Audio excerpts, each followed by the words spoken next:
This evening we have a subject which is probably one of the most difficult in the entire field of our interest. It has been said that the history of the study of consciousness is the history of religion, philosophy, and science. That these fields all depend, finally, on the gradual unfoldment of concepts concerning the power to know, the means by which knowledge is attained, and all the other ramifications by which reason and judgment can be derived from experiences of awareness. Some of the early modern philosophers were of the opinion that the term consciousness should be dropped entirely, as having developed gradually around itself such a frustration of meanings that it was no longer possible to use the term or the word intelligibly. Today it means almost anything that the individual wants it to mean. He applies it to every type of cognition, and he also involves it in nearly all of his spiritual and religious beliefs and ideas, with the result that semantically the word lost boundaries, and since the 19th century has been in comparative chaos as to internal structure. I don't agree, however, that we can afford to drop it as a word or seek for a substitute. Rather, I think we must clarify, in so much as we can, the essential meaning of our term and try to rescue it from the involvements into which it has fallen. As might be naturally supposed, our first difficulty is to define the term consciousness, trying to discover what it actually means. What do we discover? What do we actually find? Apparently, the term consciousness is most generally used to cover the field which we term awareness. It is a power or a faculty by which we are aware. By awareness, we mean awakeness. We mean that these faculties are in a position or in a condition to accept the stimuli that may come to them from a variety of sources, external or internal. Awareness, therefore, is the state of being in the presence of a recognized phenomenon of some kind. We are aware of things around us. And this brings us to the first question that has been asked. Is man aware of the fact that he is aware? Up to a very recent time, there is reason to doubt that. Awareness was an acceptance. The individual turned his attention from one thing to another and accepted into his nature the testimonies of his senses, things seen, heard, touched, flowed into him, but he was not aware of himself in relationship to these things. He was not aware, for example, that his own consciousness accepted or rejected these phenomena by intent or purpose. It was merely a something forever available to become aware of whatever stimuli was brought within its range. Gradually, however, the investigation of phenomena has led to the conclusion that whether we are aware of our own awareness or not, that there is a certain continuous activity from within ourselves, even in the most simple problem of seeing. Seeing is not merely the sense of sight, registering its own testimony upon something within man. Seeing involves a motion from within man, a motion of experience, a motion of inevitable and intuitive recognitions. The individual seeing, whether he is aware of it or not, immediately begins to estimate the thing seen.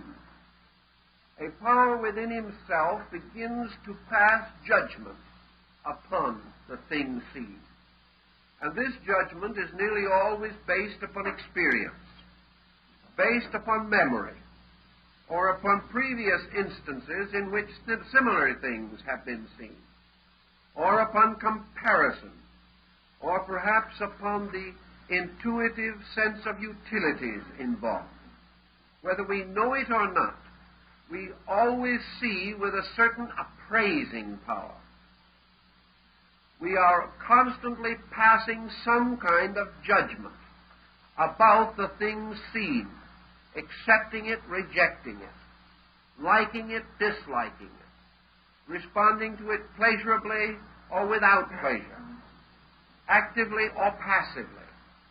Thus, there is something within the individual that responds to the pressure of sensory perception and causes awareness to be immediately specialized into a series of judgments, conclusions, attitudes, and opinions.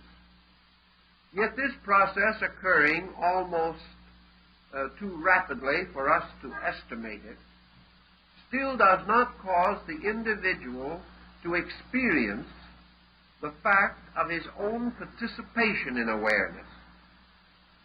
Most persons, being aware of something, are not aware of their own faculty procedure.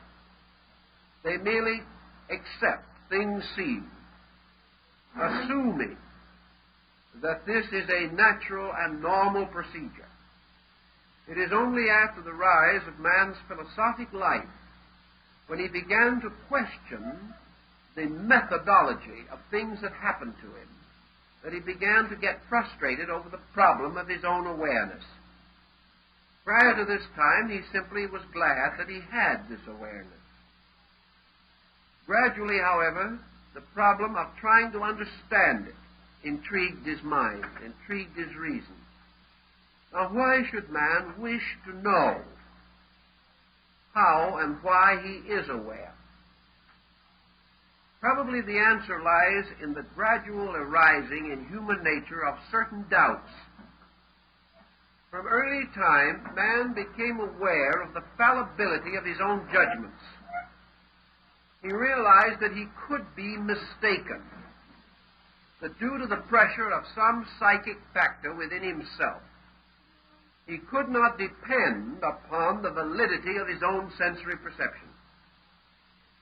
He learned that he had a power by which he could pervert things seen or things heard, whereby he could interpret into something that which was not in it, or interpret out of it something that was in it.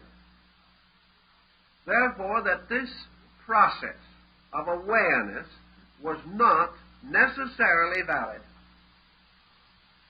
When he began to experience this, he began to experience the need to rationalize this awareness process, to discover, if possible, where his own mistakes were. He began to realize also that he could not depend upon the sensory perception for final judgment in important problems. He could believe, as the ancients did, that the sun moved around the earth because it appeared to do so, and that when it set in the evening it went under the earth to light the world of the dead. He had a good deal of phenomenal evidence to sustain him, but he learned gradually that his senses were wrong, that what he appeared to see was not the truth. He learned in many ways that appearances could be deceptive, and by degrees he lost faith in the absolute validity of the initial impact of awareness. He became aware, for example, that people who looked nice and were well-dressed could still cheat him. He discovered that individuals who looked very healthy could drop dead 5 minutes later. He discovered that what appeared to be a great bargain was wonderful only on the surface, and that appearances could prove very deceiving. He began to become suspicious of surfaces and of appearances, and sought stronger and more positive instruments by which he could judge value. The moment he began to search for the judgment about value, he discovered he had to use certain internal faculties, that he had to weigh and ponder and consider. And he gradually divided his mental life into two parts: a concrete or objective mental life, dealing principally with phenomena, and an abstract or subjective mental life that dealt almost totally with principles. Now, principles by themselves were difficult to deal with. A man has never succeeded in dealing with a pure principle. He has never been able to separate a value completely from association with objectivity. If you wish to, for example, try to estimate in your own inner awareness the nature of a completely honest person. Now, you're out after a quality. You're out after the quality of honesty. You want to construct for your own purpose an archetypal image of total honesty.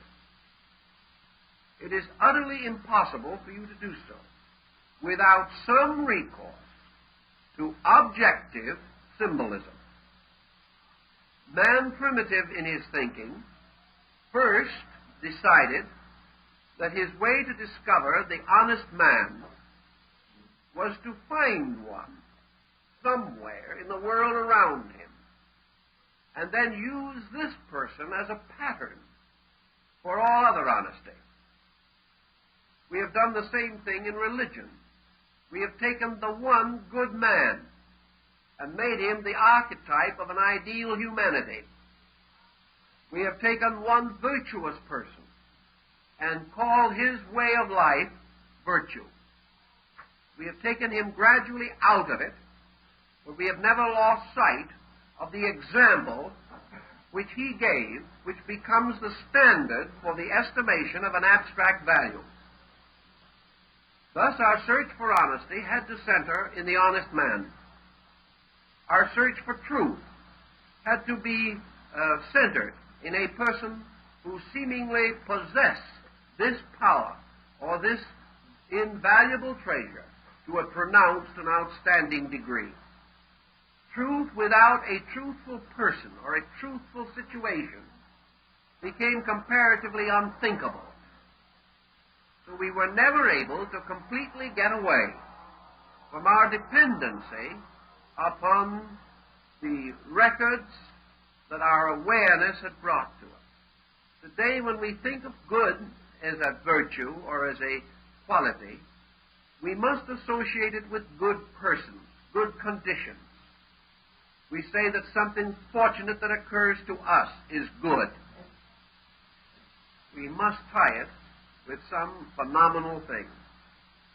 Thus, as psychology has pointed out, we are not yet in a position to say that what we call consciousness is an arbitrary something within us which judges all other things.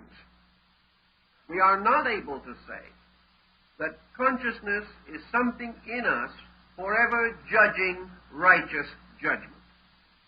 We would like to say that it is, but we are not able to prove this, either in our own living or by recourse to the compound example of life around us.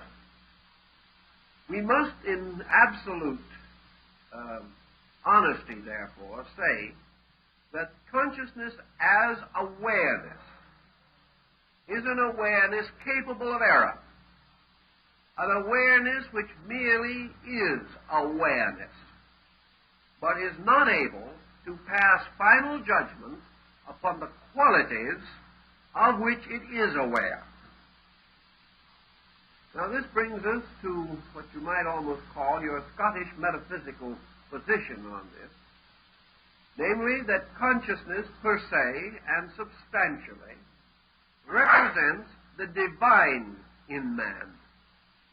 That consciousness is a God-given attribute, inscrutable because it is divine, beyond definition because it is a spiritual thing, utterly transcending any of our objective or material experiences.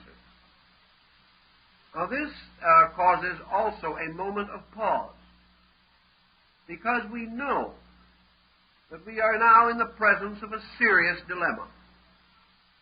If consciousness is inevitably divine, then we must explain the margin of error which we find in it, because we are not able to assume that there is a margin of error in the consciousness of God. Consequently, if consciousness is inaccurate, if man can come to certain conscious conclusions which are not true, then consciousness cannot be totally and completely divine, because if it is, we associate it inevitably with the element of the infallible. And every aspect of consciousness that man knows today is fallible. We know, for example, that the noblest aspects of consciousness as we know them will be subject to modification in the future, and things which today we disregard or upon which we pass adverse judgment may sometimes be accepted as superior to what we have now, or what we now accept.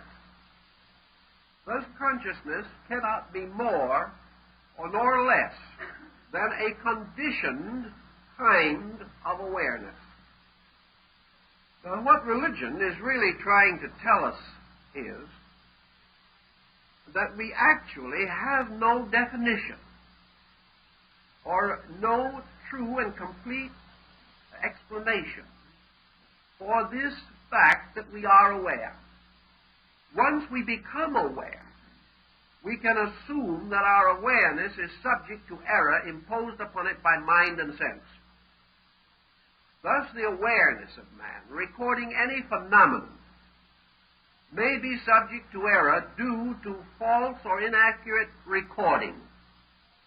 That the sensory perception was not correct or not complete in its testimony. This can and does still leave the root of awareness as an energy or as a power, a kind of spiritual electricity, a kind of life essence by which awareness is possible. Religion might well affirm that this life essence, prior to its entanglement in judgment, or prior to its extension in awareness, may be regarded as a sacred or divine element or agent in the compound of man. Science today, striving to work this problem out, has had a number of hypotheses with which it has toyed, at least for a time. One of these concepts is that actually consciousness is a byproduct of body. That in some way consciousness arises within body. That it is due to the chemistry of the kind of creature that we are. And that no other kind of creature could have our kind of consciousness. Now, if this is true, however, and consciousness arises from a complete chemistry of the body, then it would naturally follow that any major change in the body would alter consciousness, and this is not true. Therefore, we are forced to pause in this thought. In the war, the late World War, there were men who lost both arms and both legs. The total amount of the body actually lost being nearly 50%. Yet there is no evidence that their consciousness changed in any way. It did not mean that they recognized any major change in themselves as centers of awareness. They were naturally handicapped and perhaps mentally and emotionally most disturbed. But actually, they did not change basic consciousness. Also, it has been noted that consciousness is removed from any area of the body that is separated from the circulation of the central nervous system. Therefore, that in some mysterious way, consciousness moves in and through the body by means of the central nervous system. Therefore, if consciousness be regarded as an attribute of body, then the chemistry or alchemy must take place within the central nervous system so that the bodily contributions pass through certain changes and refinements or reorganizations in these areas before they can be regarded as the ground of a conscious reaction. In the last 10 years, the problem has changed its complexion again. We have less emphasis upon consciousness as byproduct of biological function. We are again beginning to think of consciousness as something imposed upon body, something separate from and superior to body, either arising in a psychic field, which is an overtone of body, or else in a soul sphere, which is an undertone of spirit, and is itself superior to body. All these theories and problems and postulations have their strong advocates, but an advocate does not necessarily possess the full answer.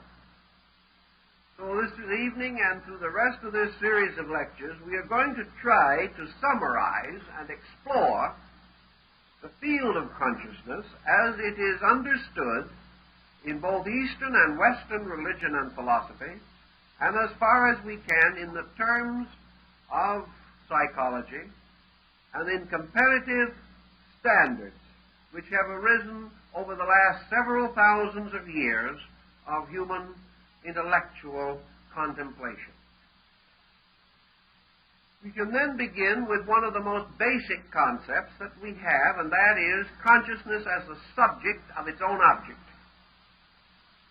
Consciousness was to most ancient people regarded as subject, therefore identified with self, or identified with I. Consequently, in seeking for early definitions of consciousness, it was customary to associate this power with the existence of a selfness or even a selfhood within the composition of man. Consciousness then became the primary attribute of self. I am, being perhaps one of the simplest, the most ultimate statements of consciousness, and a statement which has gone unchallenged for the most part through the ages, because no one has sensed or felt the audacity to say, I am not. It sounds very defeating, frustrating, and difficult to demonstrate, because the very statement of the individual that he is not implies that there is something that is in the position to make the statement, which it immediately nullifies, because the statement cannot emerge from that which is not. The man can deny, but in his very denial, he proves that which he seeks to deny. because he must use his own statement to deny his own existence. This becomes illogical, and primitive man, even at an early time, was not that foolish. He outgrew this situation rather quickly. So he came to the conclusion that in some mysterious way, consciousness was man's statement of his own existence. That man knew that he existed. And the mere fact that he knew that he existed was the primary proof of consciousness. How he knew, what he knew, why he knew, these questions have never been answered. But that he knew became a self-apparent fact, against which there seemed to be no possible attack. The individual attempting to demonstrate his own lack of self-existence found that it was impossible to make a demonstration without making use of the very elements which he sought to deny. So he was forced to give it up. We find in religious writings, therefore, quite frequently some simple statements such as "I am." And we find this in the story of the visit of Moses to the court of Pharaoh in Egypt. When Moses and Aaron wanted to have the authority to appear, they wanted to know who had authorized them to go before Pharaoh. And God answered to them, "Tell Pharaoh, I am hath sent thee." I am, being primarily, therefore, a statement of divinity. This I amness allowed man to remain for a very long time simply basking in the fact of his own existence. The fact that he existed, however, rapidly led him into complications. As this sense of I amness began to develop, man could not sense his own selfness except by the creation of a dynamic comparison. I am implies also the inevitable existence of that which is not I. I am makes a little wall around something which we call ourselves, and gives to this which is within the wall a peculiarity different from that which is outside of the wall.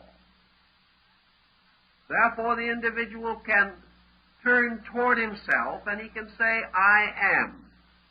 He can turn away from himself and observe anything else in the universe and say, this is not I. So man developed a universe in which all things ultimately resolve themselves into two groups, I and not I. I was a very small group, consisting of one unit only. The not I was everything else that existed. Therefore, we may say that the not I was in an overwhelming preponderance. Also, this recognition of the I and the not I led to a further complication, namely that man could not and did not live by I alone. If the individual could have lived totally from within I, being an entirely self-sustaining creature, if he could have fed himself from within himself, clothed himself, if he could have reproduced his kind alone and without reaction from any other creature, if he could have created his own empire for one being and one being only, and have lived without any dependence whatever upon nature around him, he might have gone on in blissful indifference to the not I forever. But he could not do this, and he came upon another dilemma, namely, that in his experience, nearly everything that he wanted, everything that he needed, everything necessary to his survival belonged in the world of not I. He had to go out and cut down a tree when he wanted some wood. The tree was not I.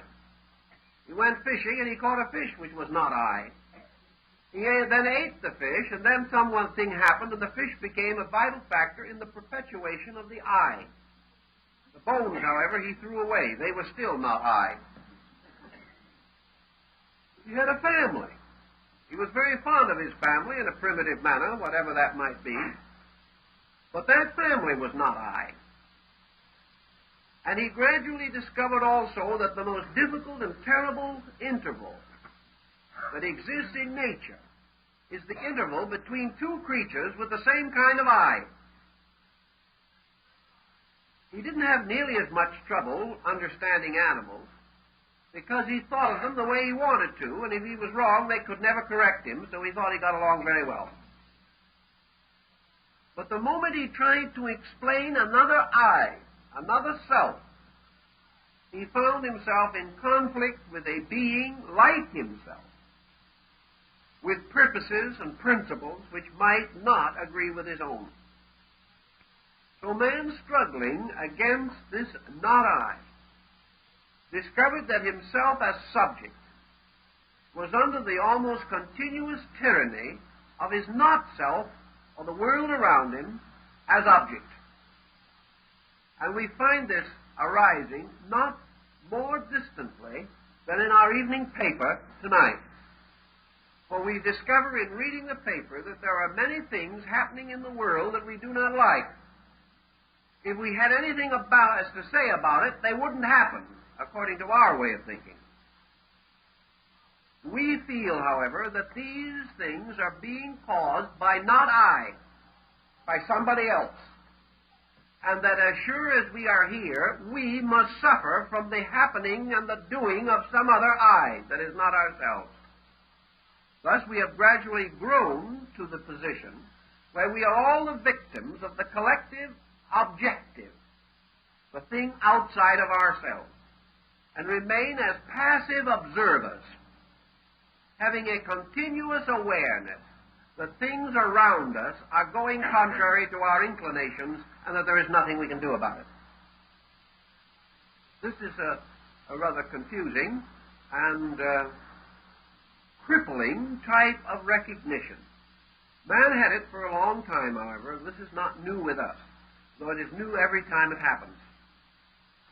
We have then man as self, looking around him into a world in which most of the values are very difficult for him to understand, and most of these difficulties arise from the action of other selves than his own. He may abstractly conceive of the fact that for everyone else he is also one of those other selves, and that therefore the universe is composed of an infinite number of selves, each one unique to the one who it belongs to, each one almost impossible of comprehension by anything except itself. This curious psychological situation has always been a cause of difficulty, and probably always will be, as long as it continues, because it places the human being in a strange relationship, a fatalistic, frustrating relationship with everything else that exists. Consciousness begins to tell us these things as we use it in terms of awareness. We therefore come to the conclusion that consciousness is in some way a rather individual thing. That consciousness has to be the sum or substance of something.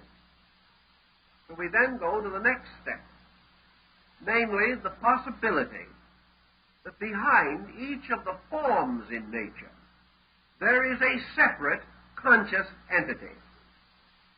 The moment we do this, we come into religion. For now we find the body to be possessed by a spirit, or occupied by a conscious being that has an existence of its own apart from body, but is brought into a relationship with body during the phenomenon which we call physical living. We now have, then, conscious beings who have dispositions, characteristics, and attitudes which they impose upon body. Body then now becomes the victim of spirit or of the spiritual entity. The psychic being becomes the autocrat. Instead of body creating consciousness, body becomes merely the instrument for the expression of consciousness, whether this consciousness be good or bad, depending upon the nature of the being which inhabits the body. Now, what do we have in support of this concept? We have one thing that seemingly is very powerful, and that is this ultra-individuality of self, this apparent hopeless separateness of self, this situation that we see around us, that we are not understood by others, that the purposes sacred to us are meaningless to others, that basically we have great difficulty understanding and just as great difficulty being understood by any other being.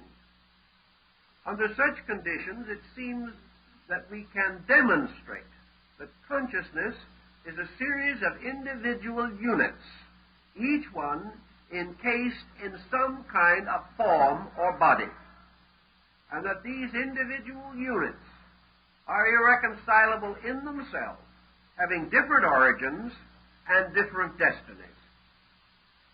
This seems, from a phenomenal standpoint, reasonably conclusive, but it presents us with another rather abstract but important dilemma, and that is that we observe everywhere in nature that things in their ultimate states are not separate. We recognize, for example, that this solar system of ours is all to a great degree bound under the luminosity and energy of one sun. That this one sun, or one light, or one life, illumines all things, sustains them, nourishes them, and is present in their compound. If this be true, we see in the power of the sun one life light, susceptible of infinite differentiation. We know that the energy from the sun not only moves the planets and causes the grass to grow and inspires the poet and the mystic, but also sustains the worm and the insect and makes the earth fertile, makes the very waters that we drink suitable for our use. Thus this life, though infinitely separate in its manifestation, appears to us to be one essential substance. Man, contemplating on this in the golden age of philosophy, came to the conclusion that the life in man must be essentially one substance, on the simple, empiric, logical premise that there cannot be more than one life, because life is not a separate thing, but a total and inclusive thing. There can be many living things, but life is the common denominator of all of them. Therefore, life is a universal, even though living may be a particular experience. Thus the ancient, contemplating this, came to the conclusion that as life is able to support many things in no way resembling each other, and at the same time certainly not resembling life itself, which is totally invisible in its own essence, so consciousness can be one thing, although it is manifested as many different things with apparently little similarity, and with the same attribute that life possesses, namely that in its substance it is invisible. Thus consciousness is one kind of energy, itself never to be experienced totally apart from involvement of some kind in a conditioning or modifying agent. That it is conceivable that life might ultimately be experienced apart from form, this cannot be denied, but such experience is not yet available to us as the basis for the estimation of value. So philosophy advises us to contemplate that while consciousness, as it relates to our personal life, is a highly individual thing, that it is sustained by a common energy, which is the root and source of it, and that this is a universal thing. But that while man in particular may be conscious of many things, he has no facility and no power by means of which he can be conscious of conscious life in itself, apart from any modification or form which it may assume. Out of this type of thinking, perhaps, developed the theories of Yoga and Vedanta. These theories being very largely based upon the recognition of a common universality of life, and therefore that behind all individuality, all personality, all separateness, there has to be one common energy, and that this common energy is actually a most uncommon energy, inasmuch as it is the pure energy of divinity itself. This, of course, led from a concept immediately to a precept, and Vedanta developed along the idea that having affirmed the existence of a transcendent universal energy, in this case a universal energy consciousness, that it was the privilege, duty, and responsibility of the human being to so integrate or organize his own resources that he could become increasingly conscious of this universal agent, that he therefore made his own way of life to achieve a universal experience of consciousness.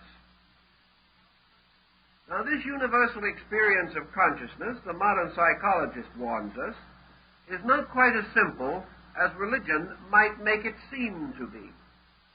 Because actually, how are we going to discover the validity of our own mood? Supposing the individual actually has what he regards as a genuine experience of cosmic consciousness, how does he know that it is cosmic consciousness? By what comparison or by what value within himself is he able to judge the merit of any extension of his own consciousness beyond his own experience? This becomes a very difficult question. We may have an experience which seems to us transcendent. How transcendent is it?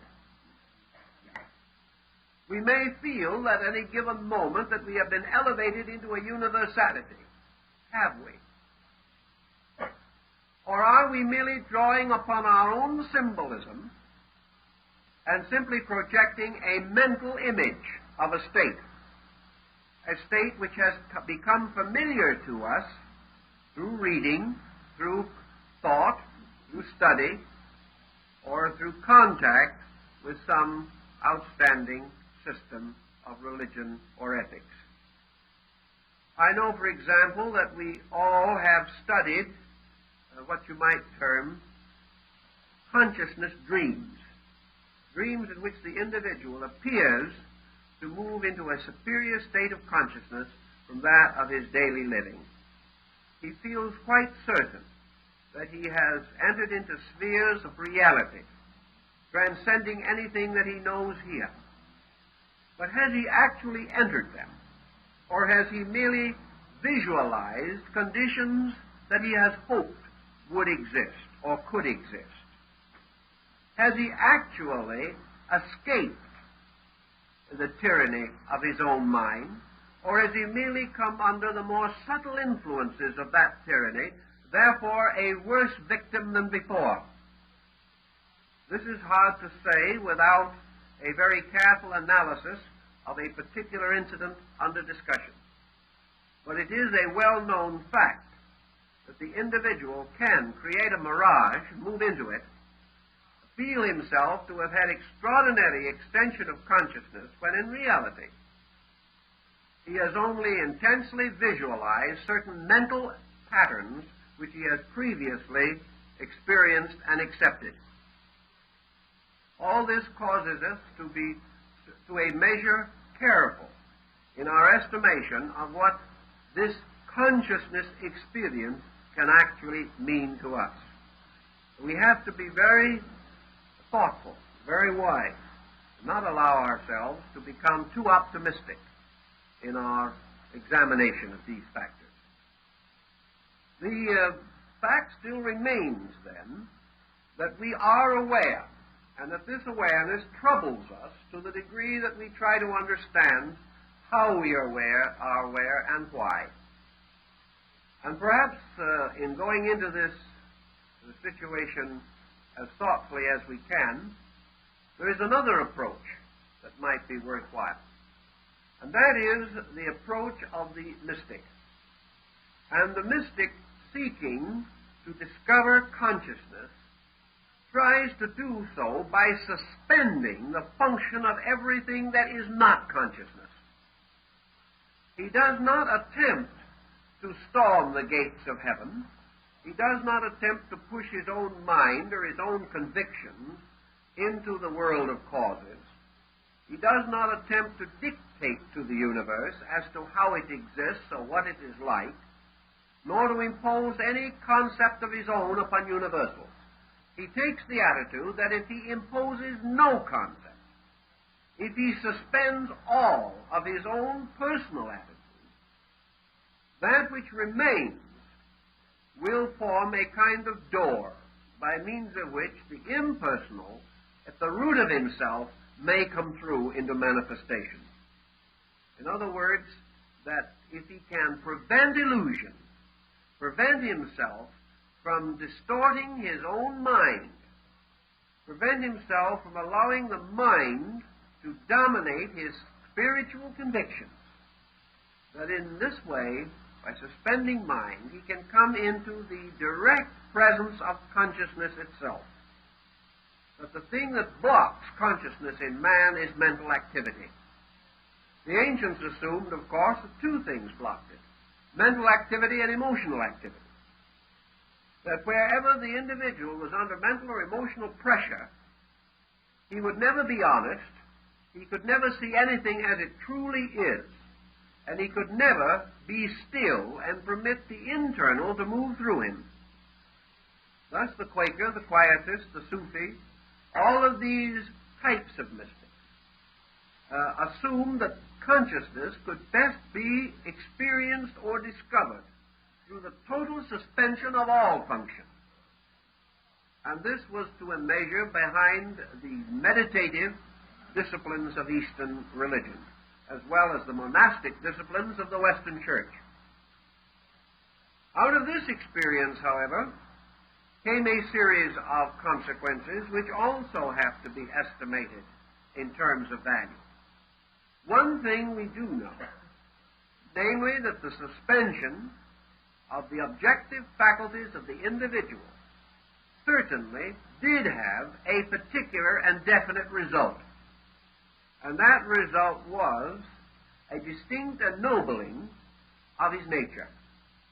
The individual who was able to suspend his own selfishness, for example, exhibited a larger measure of unselfishness.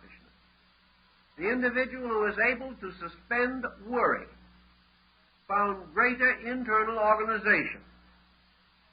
Therefore, we can say that the person who is able to suspend negative processes in his own psychic life certainly gains a considerable amount of insight, or releases a superior quality of insight as the result of escaping from or overcoming negative or lesser degrees of insight.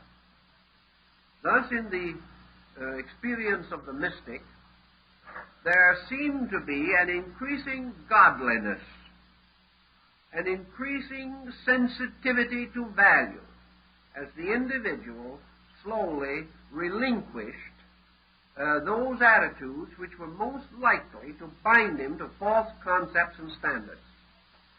Here we have then perhaps the explanation throughout the whole world of what we might term the mendicant attitude in religion, namely that man not being able to serve two masters, those seeking God must first renounce the world. This renouncing the world was only symbolic, however. It was the renouncing of the entanglement in which the sensory perceptions, attaching themselves to objects, became hopelessly involved in these objects and in the destinies of these objects, to the degree that there was no longer any possibility of attaining a tranquility because of the non-tranquil nature of attachments. Attachments are always subject to improvement or to lack or loss of improved conditions. They go forward or backward. The individual either becomes more or less, and these attachments never seem to stand still. And the individual captured in the moods and constant motions of these attachments must also bear their commotions and the confusions which arise within them. So the mystic simply takes the attitude that if you can suspend worldliness, that which you have left is God consciousness. That the individual who has no consciousness of his own, by that very fact becomes aware of universal consciousness. That universal consciousness and human consciousness have a common root, but that the one cannot be manifested, the universal, until the other, the personal, has been suspended. This again is the idea that man cannot serve two masters. Therefore, he cannot serve both the mind and the consciousness. He cannot serve the ego and God. And somewhere he must make the decision. And if he decides to serve truth, then he must gradually detach his awareness from all these pressures which cause illusion or have a tendency to result in a distortion of the testimonies of sensory perception. The story we have of Dante and his contemplation of the city of Florence follows in this thinking also. Namely, that the mystic, having impersonalized his faculties, is able to perceive all things in a more universal way. He is no longer concerned with friend or enemy. He is no longer concerned with wealth or poverty, youth or age, attachment or loss.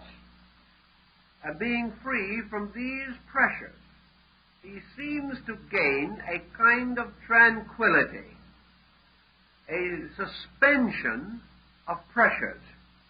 And this suspension of pressure has always been an essential part of the phenomenon of mysticism. We then begin to say, what does this mean in terms of consciousness? It means a certain relaxation. It means that consciousness is no longer constantly moving. Awareness is no longer bombarding the center of itself with an endless stream of testimonies. Western man, confronted with this problem, takes the attitude that to suspend these faculties, to suspend the pressures of living, will mean to reduce the consciousness itself to a non-entity. What he is trying to tell us is that the consciousness has no existence apart from stress, that it exists primarily because it is challenged, and that consciousness is man's reaction to challenge, that it leads to the gradual strengthening of faculties and the intensification of energies, the development of the power of the will, and the gradual integration of resources against adversity. Therefore, that if we suspend the problems around man, we isolate him, and his consciousness simply goes to sleep because it is not challenged. That the consciousness, therefore, in man is something which rises primarily to challenge and has no existence apart from the need for itself, which man experiences in daily living. This, however, is not quite rational either. It is subject to a great deal of controversy and debate on a number of grounds. First, if consciousness is dependent upon phenomena, such as man's association with the immediate problems around him, and consciousness represents, as we have a tendency to believe that it represents, one of the highest existing forms of energy in space, then it leaves universal consciousness dependent upon universal action and causes God to be totally dependent upon his creation for his own existence. This opens another question. It opens the problem as to whether the divine nature in this respect is identical with human nature. Man is dependent for certain experience upon his environment. Is this also true of deity? Is deity aware of its own existence only because of the struggle of creatures like human beings, who must in some way find the solution to their mystery, and in so finding it, do they contribute to the ultimate discovery of the mystery by deity itself? The ancients were disinclined to this viewpoint. They were more inclined to view a middle attitude as one perhaps of greater accuracy, admitting that consciousness is dependent in its manifestation upon phenomena. The ancient also affirmed that it has an existence and subsistence apart from phenomena. Therefore, that if the individual does nothing, in no way stirs mentation or emotion, suspends every faculty and observation and power that he possesses, that he does not, in so doing, destroy consciousness, or cause it to cease to exist, or to cease to have a natural faculty of its own. The ancients were inclined to assume that consciousness has an existence in itself, and that this existence in itself is perhaps the supreme mystery of all mysteries in the universe.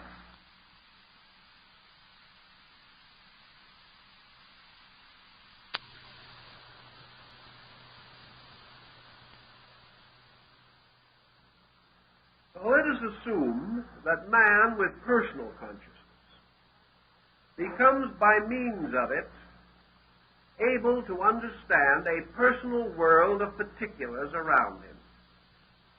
Yet with this particular or personal consciousness, man is not capable of understanding universal mystery.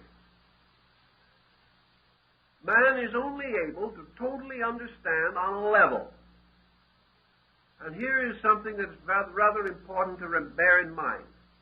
The moment the individual ascends above his own norm, his power to understand slowly decreases. The moment he descends below his present norm, his power to understand also decreases. If, therefore, man contemplates any form of life essentially less than his own, he contemplates it with no more assurance than he contemplates a life superior to his own. Man is therefore locked on a level. We might say, for example, that man's body, containing within it all the working parts of his own elaborate economy, that man should be capable of the experience of the parts of his own body, but he is not. Man is utterly incapable of experiencing the problem of his own heart. He is not able to experience in participation the project or problem of the digestion of his own food. To him, the mystery of his own digestion must be studied out of a book as though it belonged to someone else. He cannot experience the process of his own digestion. The only time he can get a little taste of that kind of an experience is when he has indigestion. Then he discovers that he is aware of something. But even this awareness does not prevent him from making the same mistake that caused the indigestion. Man is aware of pain or discomfort, but he is not aware of process. He cannot be very quiet and very still and experience his own digestion. He cannot be very quiet and very still and experience what happens to a nerve within his own body. He must consider even his own body as something separate from himself, something that he must study. He has to go to school with others to study the structure of body in common before he is able to examine his own. Yet this body belongs to him, and its energies are sustained by his life, yet he cannot share in it. If he goes upward into a world of more rarefied conditions of consciousness, he cannot, by moving inward, discover the nature of his own ideas. He cannot actually experience his own ideals. He cannot contemplate a superior state of himself, nor can he for one moment experience the consciousness of the orders or hierarchies which he believes are above himself in nature. It is very difficult for him to experience actually the wisdom of one of his own kind, slightly wiser than himself. And he certainly has difficulty in really appreciating one of his own kind who is a little more foolish than he is. He is locked within a very narrow gamut. And his consciousness thus simply does not escape either upward or downward under the normal functions of living.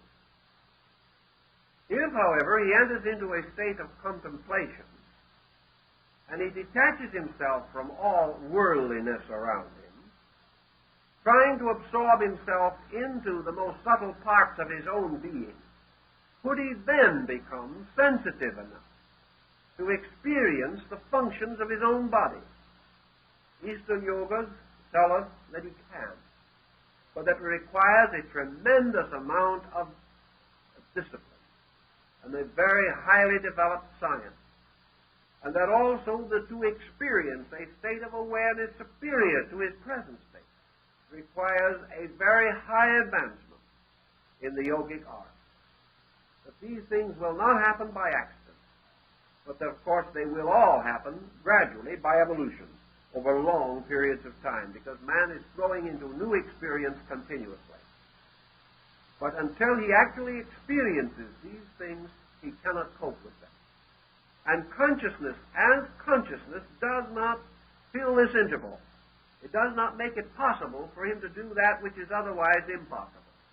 But the potential of consciousness seems to possess within it the power to accept growth by experience, so that experience never outgrows consciousness, but becomes a new instrument for its manifestation on a higher level.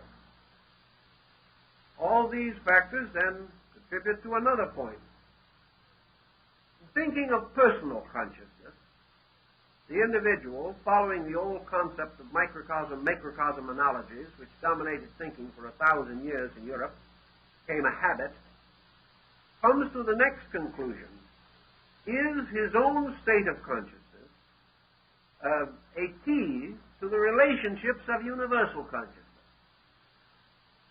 If, for example, man is personal, and the universe is bigger than man, and must support many men, many beings, many creatures, may we justly ascribe to the universe a universal consciousness, even as we ascribe to the person a personal consciousness? We may certainly do so, but when we divide consciousness from personal to universal, what do we experience in the process of so doing?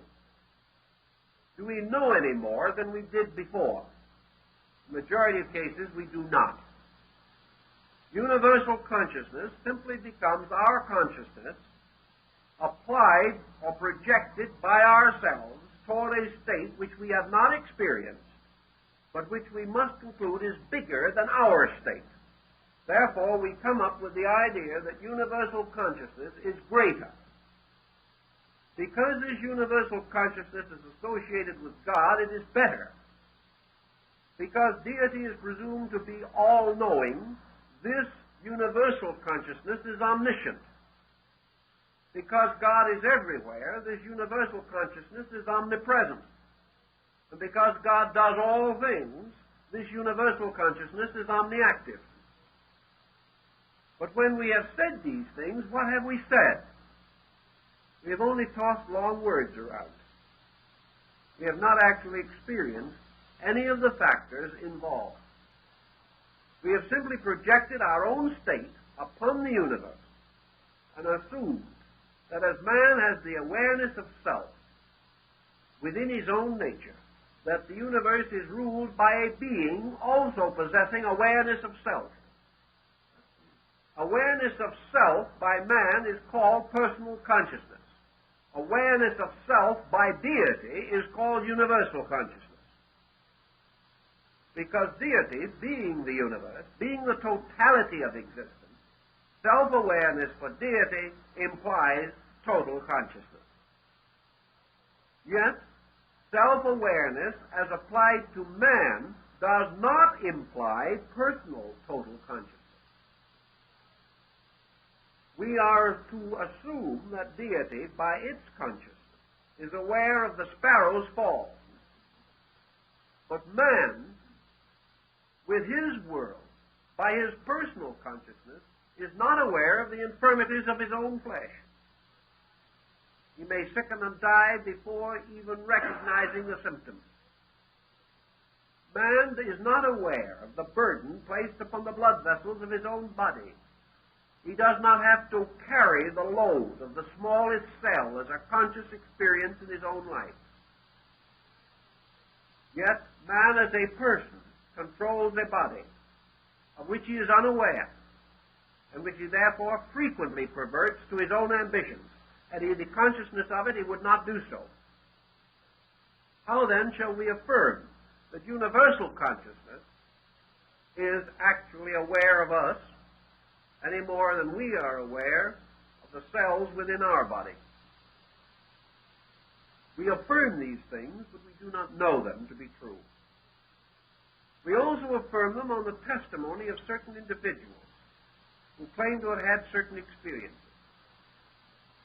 We do not deny these experiences, but until these experiences can be so standardized that they can be examined by more than the handful of isolated witnesses, we cannot, on the other hand, totally accept, without question, findings about which we have inadequate information or substantial knowledge. We must keep many of these points in comparative suspension, because we simply do not know.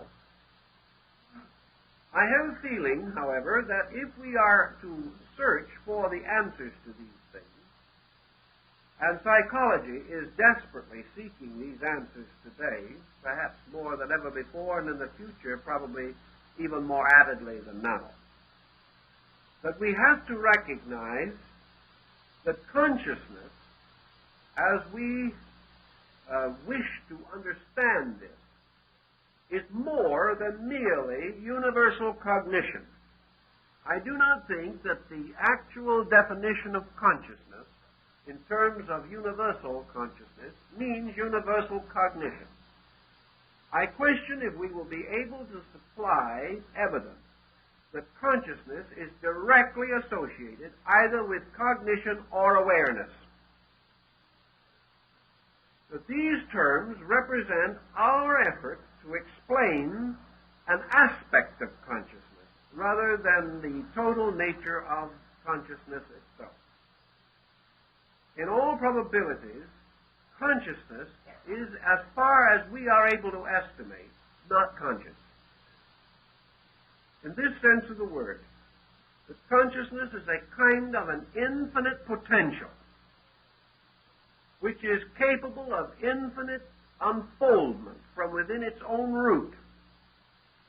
But the root itself is so completely remote to our experience that we have no adequate way of defining it. This does not mean that consciousness does not exist, but rather that what we know as existence is not enough to involve or enclose our concept of consciousness.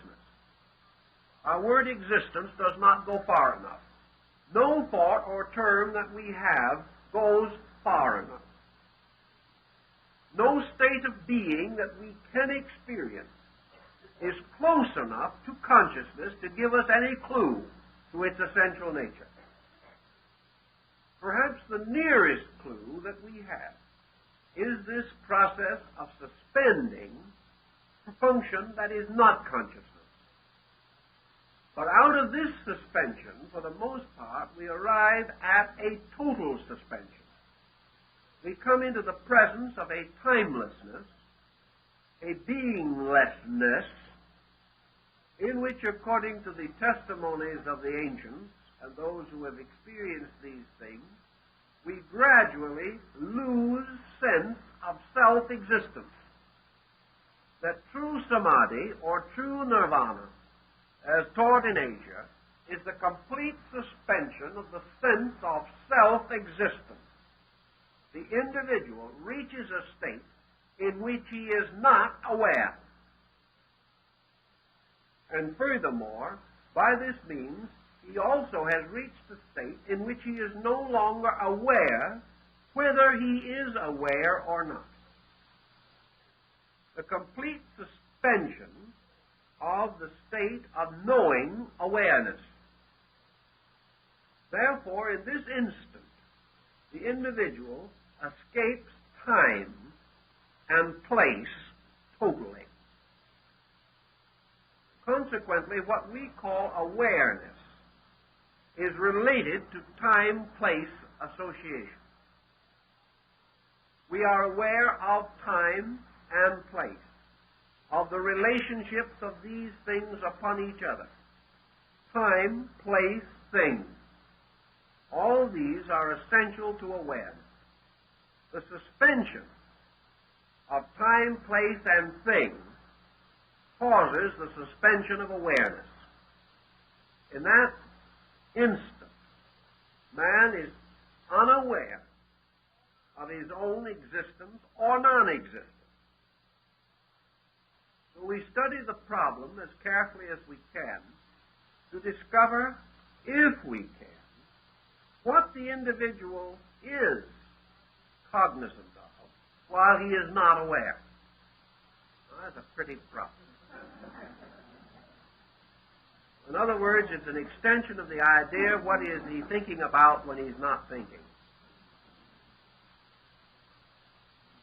In the samadhi and in the experiences of Eastern mystics, there is a peculiar term which comes in, which I don't think has been much discussed in the West, except perhaps among some of your old medieval saints. And that is this reference to blessedness, reference to bliss, and to a state of almost perpetual ecstasy, which seems to mark the profound, mystical, apperceptive mood of these saintly persons. Having transcended all personality, time, place, condition, there seems to be described a state of bliss, a state of timeless, measureless, beingless bliss. Now this has been explained and studied a great deal, particularly in your Oriental philosophy, to find out how an individual can be so blissful when he doesn't know that he exists. But he comes back with an answer which confounds the elders and leaves the entire situation in very much of a dilemma. Namely, that bliss exists, that he has discovered that a condition exists, but he does not, which is the exact reverse of everything we know. Are we then to affirm that consciousness in its own nature, a priori, is the exact reverse of everything that we know? Is consciousness the opposite of every definition we've ever given it? Is consciousness, therefore, by its very nature, completely contrary in substance to the extensions of itself in matter? Is anything that appears to be good at one pole bad at the other? And is this consciousness, which we know as the continual urge to be aware, is true consciousness a complete suspension of awareness, presenting to us some dimension above awareness, beyond anything that we can conceive of with our present faculties and our present knowledge? Buddha took the position that true consciousness was not only incomprehensible to us, but different from anything that we have ever experienced, and making use of a series of instrumentations which we have no awareness of. That true consciousness is not extinction, but can only be discovered by the total extinction of every process that we use to attempt to attain consciousness. Inasmuch as every process that we use creates pressure, creates intensity, and builds a greater wall of illusion or misinterpretation around our awareness problem. So he took the simple answer that universal consciousness can never be known until it is experienced, and that when it is experienced, it is discovered to be perhaps what the mystic says, not the individual aware of something, but condition itself aware of the individual, that there is a positive polarity in space, and that true consciousness is the universal being aware of the particular, whereas consciousness as we know it is man as a particular forever seeking awareness of universal, or that which is separate from himself. Man seeking to understand what is separate, whereas consciousness is forever moving through that which is not separate, but is the same. Consequently, true consciousness is the discovery of sameness, or the total experience of sameness, whereas our type of consciousness, our analytical consciousness, is constant awareness of difference. Socrates and many of the Greek philosophers worked very hard on this problem of consciousness, although the term was not very well known to them as we use it today. In fact, the type of consciousness that we refer to was unknown to them, because they had an entirely different attitude toward this entire subject. They held it to be self-evident among the Greek idealistic school. Man was a stranger coming into this world, arriving here, having his internal psychic life drowned or intoxicated by matter, and that therefore he lived in this world in a kind of stupor from which he could only be released by discipline or by initiation into the mysteries. That if by virtue and integrity he lifted himself above the restrictions of his own body, gaining during life victory over his own senses, emotions, and desires, that he might then return again to the spiritual estate from which he had come. This concept was almost a complete pattern. The Greek mind did not go further than this, because it also dealt with the concept of metempsychosis, or rebirth, assuming that the individual would have to be reborn many times before the ultimates of consciousness were of any particular importance to him. This left the situation almost untouched, except that Socrates and most of the Greeks, including Pythagoras, pointed out clearly that the road to consciousness was a road to separation between worldly and divine matters, and that every individual seeking consciousness must attain this separation within himself, restoring to value those things which were valuable, and relinquishing such attachments as might interfere with the ultimate victory of the soul over circumstances. Thus, in the Greek, we have the beginning of the idea that man must attain some kind of a victory over natural habit or inclination, before he could experience the true mystery of consciousness. In the East today, as in long ago, this consciousness problem presents itself in a variety of ways. Zen has one approach to it. Lao Tzu, in his Taoist teachings, had another approach to it. But all of these approaches have to do with certain things. One of the points always emphasized is discipline. Now, how shall we understand discipline in relationship to consciousness? For example, how are we to assume that man's consciousness, being as it is more or less polluted by the condition under which he exists, placing upon him or making available to him a discipline superior to his own state? Yet we know this can happen in the ordinary life of man. We know that a man who has lived a corrupt existence, becoming aware of this fact, may place a resolution upon his own nature, by which he is going to correct these faults of character and restore his integrity as a person. Thus man may, by perceiving those around him, and being inspired by conduct superior to his own, or discovering that his own conduct is no longer suitable to his nature, may improve or change himself. Discipline implies this particular kind of adjustment. Discipline is the mature person placing certain restraint upon his own conduct. One kind of discipline is called lawfulness. It has to do with social adjustment, in which the individual restrains his conduct because certain conduct is dangerous and detrimental to society and opens him to punishment. There is another type of self-restraint which is posed upon the individual who has discovered that excess is dangerous to his own nature. He has discovered that unhappiness, misery, sorrow, pain, these things have arisen from his own conduct. Therefore, he is inspired and impelled to make certain changes within his nature.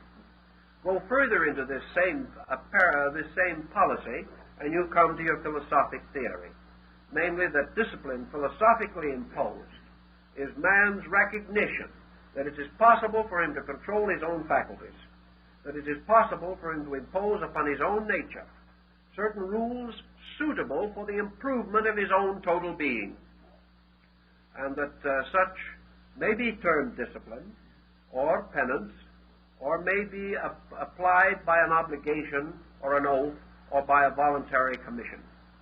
All of these things ancient peoples understood, and they made certain vows, and they took certain rites by which they dedicated themselves to the better conduct of their own lives. So in yoga and in most of the Eastern disciplines and in Christian monasticism, rules for the refinement of self were taught and were imposed upon those who desired certain spiritual advancements. And I think that in the majority of instances, these rules, though perhaps difficult, had numerous virtuous connotations. I think the loss and complete lack of self-discipline, which has so distinguished our modern age, is responsible for a large part of the trouble that we are now in. The individual, failing to accept a responsibility to himself, has lost the wonderful privilege of being stronger than his own desires. And lacking this experience, he has been unable to meet adversity with the strength and courage and dedication which perhaps was present in civilizations less advanced technologically than ours. So that the possibility of self-discipline, as in Zen or in Taoism, must be given due consideration. Self-discipline in terms of consciousness is the individual assuming that there is a life within him that is part of a universal life, and that this life is by substance and nature either greater than the common life of the person, or else in potential is capable of greater advancement, or of being able to support more adequately the improvement of the individual, if he will make an effort in that direction. So the disciplines of consciousness assume that there is something in man which is capable of a better knowing of things, a better acceptance, a better understanding or appreciation than that which is commonly available. Ancient man then began to study. Modern metaphysics followed in the same general pattern. The effect of the mind upon the man, and have come to the conclusion that the mind, as the Indian classic, the Gita, says, can be and frequently is the slayer of the real. That man's mind, setting upon him certain personal patterns and habits, causes him to develop a kind of characteristic or a false kind of personality or temperament, and that the findings of this false temperament pass as findings of consciousness when they are not. And that when the individual says, I, he is usually not referring to his center of consciousness, but to his intellectual egoism. That when he says, I think, he is not stating the truth. He is saying what he says without consideration. For what he means is, the mind thinks. And instead of the mind being used to think by the I, the mind is its own master and is imposing its own requirements upon the self. Therefore, as Buddha points out, the individual says, I want. This is a lie except in one particular. Buddha says that man can say, I want, only in one way and make it honest. And that is that I want liberation. That any other desire except complete spiritual emancipation is not a desire of the I. Therefore, that the I does not want. The individual says, I like. Buddha says this is a lie. It is only applicable under one condition, when the individual declares a fondness or likeness for absolute truth. That nothing else arises from a proper level to say, I like, I want, I believe. To say, I possess is false.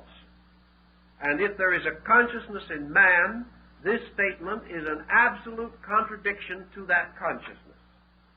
To say, I possess, is a false statement, because I cannot possess. The only thing that can possess is my body. And to say I possess means that I assume that my body is I. To say I want is to assume that my emotions are I. To say that I believe means to assume that my mind is I.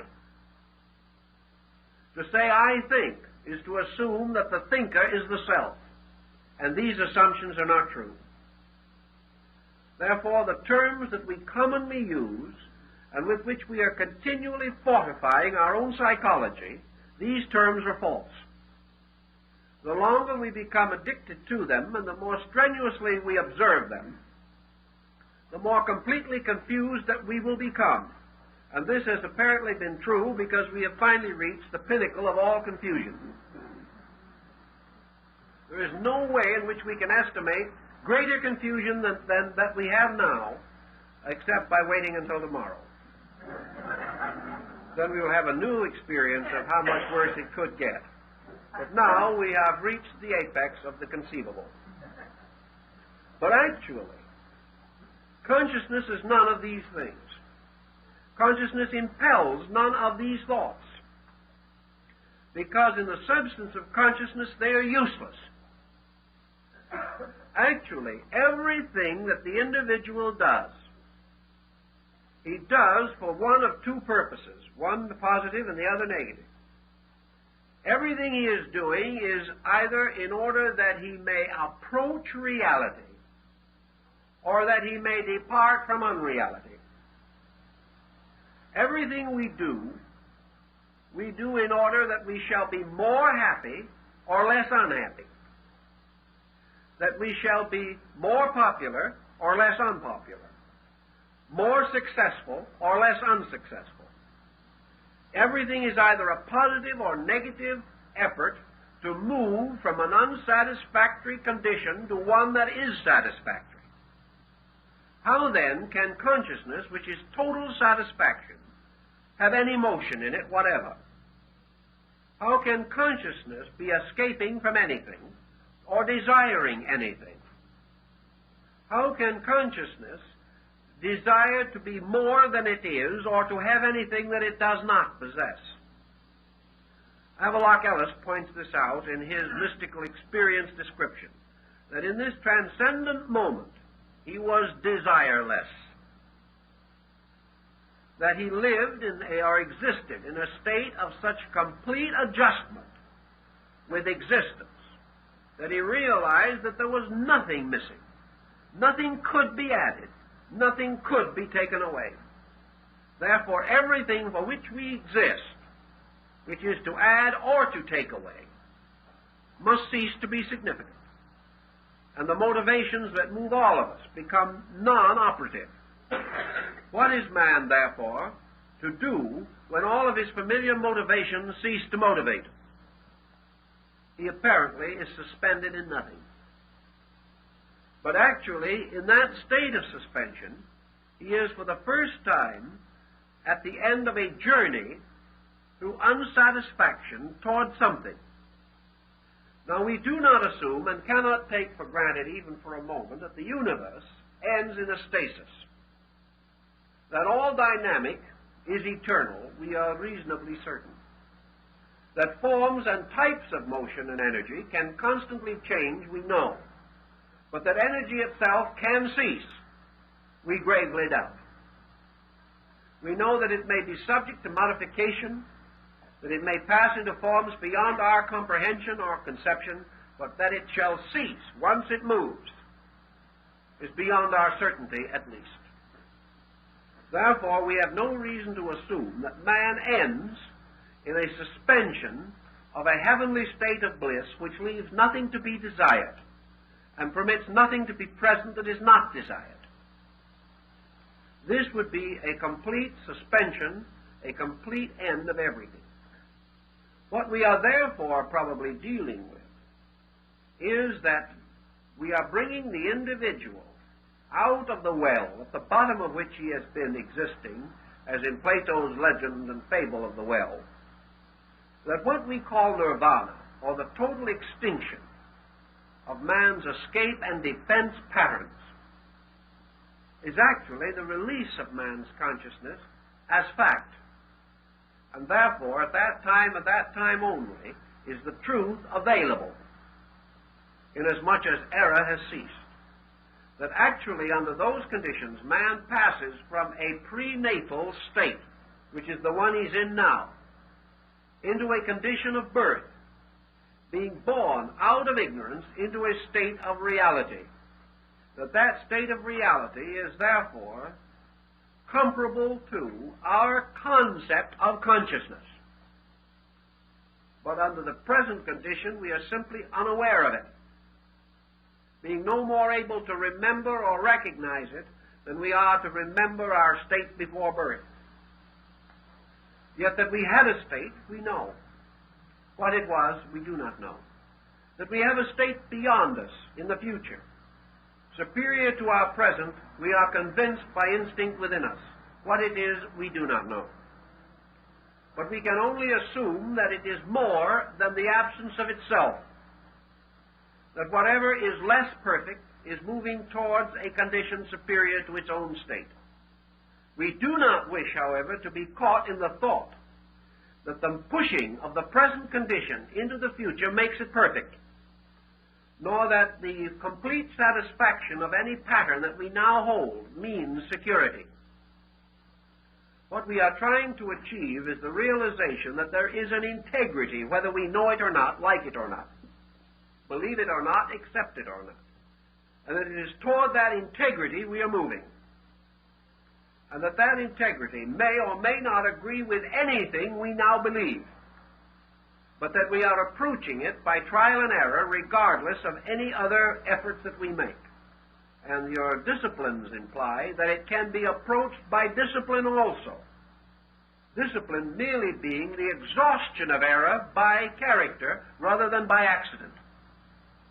Under these conditions, man is capable, perhaps, of so suspending error in his own thinking and in his own formulas that he is capable of the experience of consciousness.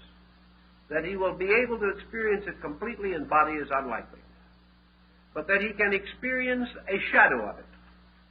A sensing of what lies beyond it is conceivable if he performs these disciplines and follows in the footsteps of those who have led the way to these supernormal experiences of awareness. That brings us then to the next step in our problem. What is the difference between universal consciousness and universal mind? Universal mind, apparently, has always been held as a demiurgus or as a secondary deity. The universe brought into existence as a mystery of consciousness. Therefore, creatively engendered by consciousness which is creative.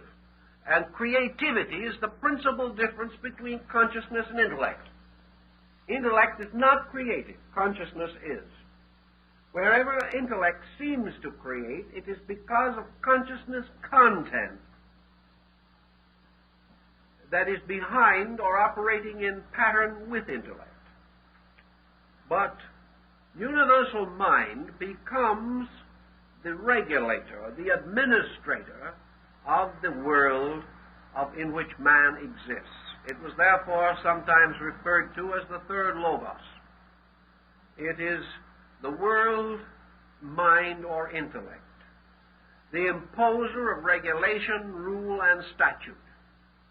And the world under its intellect becomes a rational animal moving in space. Plato so defined the world. When the Greeks referred to the world, they referred to what we would call the solar system, or perhaps even the universe in some of the connotations that they had of the term. So the world as a mental entity is a mental autocracy in space. Even as man, as a thinking or mental creature, is a self-governing unit, governed by reason, intellect, or mind, governed according to the quality and capacity of individual and collective intellect. The mind, in turn, deriving its authority, substance, essence, and energy from world mind. Man with mind can become the thinker, but mind has never yet satisfied the inclination of man in his search for truth. The mind is not capable of the experience of truth. The nearest that it can come to it is the organization of reasonable facts. Therefore, the mind can discover the reasonable. The emotions can discover the good. But only consciousness abides in the substance of the real. And reality is beyond that which is either reasonable or good. The reasonable may be only reasonable in terms of relativity. The good may be good only in terms of relativity. But the real is unchanging, as the root behind all change and phenomena. Therefore, in classical thinking, consciousness is associated with reality. And that being is said to be conscious, which is capable of apperceiving reality. And that being is considered to be enlightened, whose true nature is regulated by the reality locked within itself. This reality is not mental, but man has created a false reality which he has imposed upon himself. And perhaps the false reality which he has imposed is best exemplified in his materialistic culture. For in materialism he has established a world ruled over by the concrete faculties of the mind, which have become a despot of realism on a material level. Realism as opposed to reality, for they are not the same thing. Materialism, rationalized, has become our way of life, and it is also promising or threatening to become our way of death. This carries with it the ancient belief that consciousness differs, therefore, from reason in its experience factor and in its creativity. A thing thought out is not a thing lived through. Thought is a kind of vicarious laboratory process. The individual can think about many things which he has not experienced and will not experience, because he can read about them and think about his own thoughts. Consciousness, however, is rooted in an experienced reality. It is rooted in the individual's power to say, I know, without exaggeration. The power to know is not the power of reason. The power to know is a sensitive field within the individual, which either can receive the total impact of a fact, or else is capable of so energizing its own nature that it can discover the fact in things around itself. Therefore, the question has been asked, and perhaps with validity, is the difference between objectivity and subjectivity in this sense that error is the result of external things moving in upon the individual, and reality the result of the individual moving out upon things. This could be a valid comparison if we do not push it too far. I think there is no doubt in the world that consciousness discovers value in things, and that it does so by an intentional purpose. That consciousness coming in, where intellection ceases, searches for that which the intellect cannot find. Intellect, for example, can discover character and motive.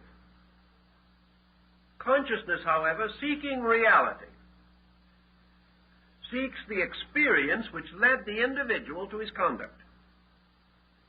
And as we go further and further in this, we discover that the mind judges, but consciousness does not. That in some mysterious way, we refine the same thought that Jesus gave to his disciples.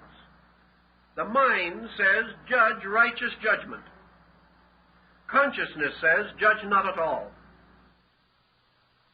For whatsoever measure ye judge, so shall it be judged unto you. Condemn not, lest ye be condemned.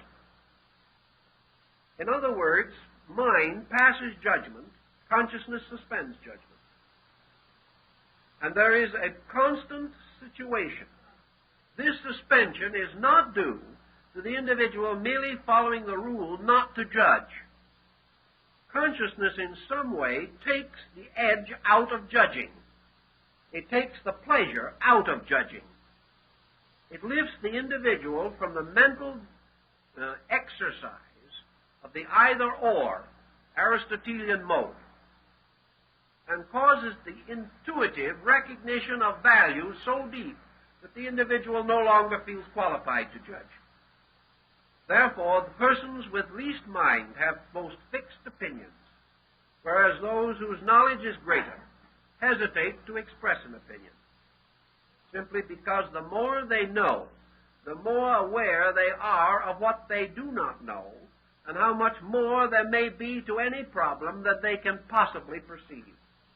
Thus, as consciousness increases, man's immediate mental certainties decrease.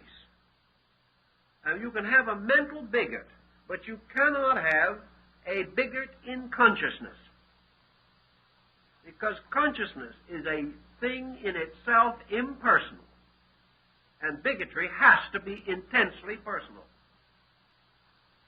So wherever we contact consciousness as we know it, or as we perceive or believe it, we observe one thing, that there has been a great motion of humanity. And we come back to Bacon's concept of observation as one of the basic instruments of knowing.